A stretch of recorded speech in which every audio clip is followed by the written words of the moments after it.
मेरे साथ अमित नेहरा, वरिष्ठ पत्रकार, पॉलिटिकल एनालिस्ट भी जुड़ गए हैं, उनसे भी चर्चा करेंगे। अमित नेहरा, अभी तक 5 बजे तक 61% मतदान हुआ है, क्या कहना है आपका? किस नजर से देख रहे हैं इस पूरे ट्रेंड को, अमित नेहरा? देखिए नवजोत, असल जो डाटा है वो ये नहीं है। हाँ। क्योंकि कंप्यूटराइज नहीं है मशीनें कि एक सर्वर में आ जाए, जैसे ही वोट डले हमें डाटा मिल जाए। ये क्या है कि टेलीफोनिकली डाटा लिया जा रहा है। तो मुझे लगता है कि कम से कम भी 5 बजे तक 65 से 66% तक जरूर वोट पड़ चुके होंगे। अच्छा, जो ट्रेंड दिखा है। हाँ, तो आपका क्या अनुमान है कि 6 बजे, क्योंकि 6 बजे मतदान रुक जाएगा, थम जाएगा, आपको क्या लगता है कि कितने प्रतिशत मतदान इस बार हम देखेंगे? मुझे लगता है कि 70% ऊपर जाएगा ये मतदान, क्योंकि 68% 2019 में 68% के आसपास रहा था, तो उससे ज्यादा रहने वाला है मतदान। तो मुझे लगता है कि 73-74% तक ये जाना चाहिए आराम से। तो बिल्कुल मेरे साथ अभी और मेहमान बैठे हैं, उनका भी यही आकलन था जो आपने कहा कि 73 से 75 के बीच में कहीं ना कहीं जो है वोटिंग परसेंटेज रहेगा। जी। तो इसका सीधा सा मतलब ये है कि हम अगर पिछले इतिहास पे जाएं, वोटिंग पैटर्न पे जाएं, परसेंटेज के पैटर्न पे जाएं, तो जब सरकार होती है और ज्यादा मतदान होता है तो एंटी इनकम्बेंसी का प्रतीक होता है।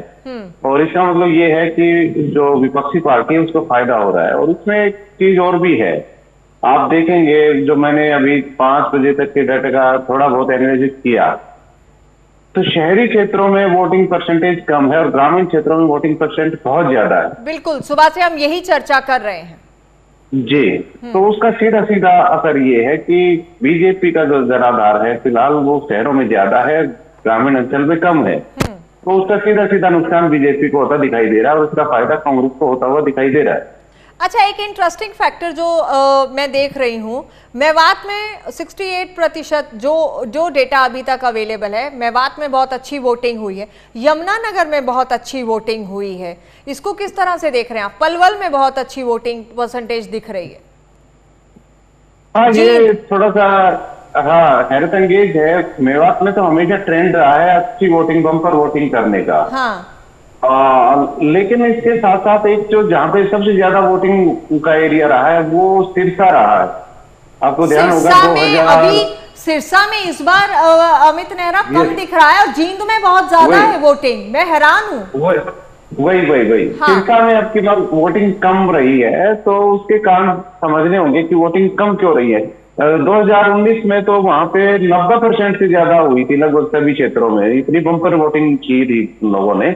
तो हो सकता है अब की बार परिस्थितियां दूसरी हो, क्योंकि वहां पे आमने सामने की लड़ाई ज्यादा दिख नहीं रही, बीजेपी की प्रेजेंस सिरसा में दिखाई नहीं दे रही। अगर बीजेपी और कांग्रेस का इस तरह या इनेलो की फाइट होती है, इनेलो भी इतनी मजबूत नहीं रही जितनी 2014 में थी, तो बहुत सारे फैक्टर हो सकते हैं वोटिंग परसेंटेज कम होने के। लेकिन ये एक जींद क्या है कि जींद को हम हरियाणा की पॉलिटिकल कैपिटल कह सकते हैं, जींद जिले को। बिल्कुल। तो कोर जाटलैंड और जींद की राजनीति का असर पूरे हरियाणा पर। जी, जो भी पॉलिटिकल आंदोलन हुए हैं, राजनीतिक आंदोलन हुए हैं, उनकी शुरुआत जींद से ही हुई है। तो वो एक बड़ा संकेत है कि जींद में इतनी ज्यादा बम्पर वोटिंग होना, तो कहीं ना कहीं वो भाजपा के लिए तो खतरे की घंटी है। और वहां पे जो पैटर्न मैंने देखा, तो ये नहीं है कि वहां पे सिर्फ कांग्रेस ही हो।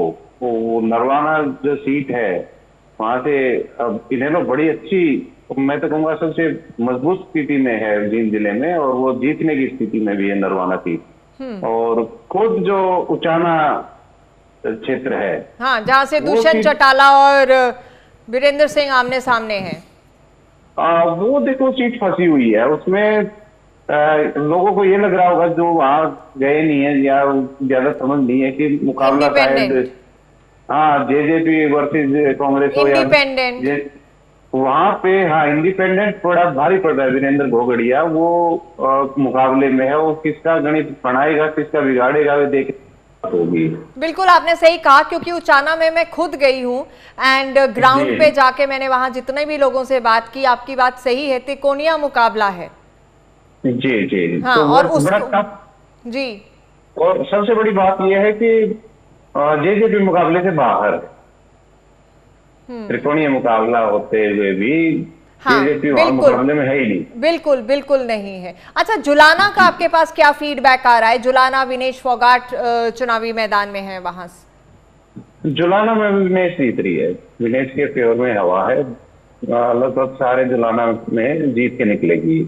हालांकि पहले ये लग रहा था कि बड़ी थम्पिंग मेजोरिटी से जीतेगी, लेकिन आईएनडी ने जो प्रत्याशी खड़ा किया तो वो वोट थोड़े से उनके बटाएगा, वो वोट कटेंगे।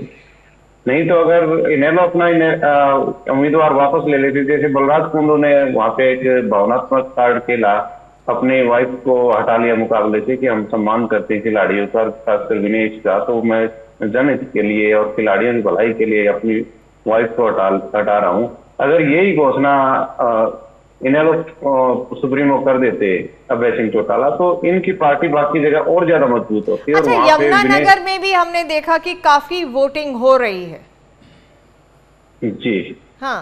यमुनानगर में एंटी इनकम्बेंसी फैक्टर है और वहाँ के व्यापारी तंग हैं, लोग तंग हैं, और दिलबाग फैक्टर भी काम कर रहा होगा मेरे ख्याल से।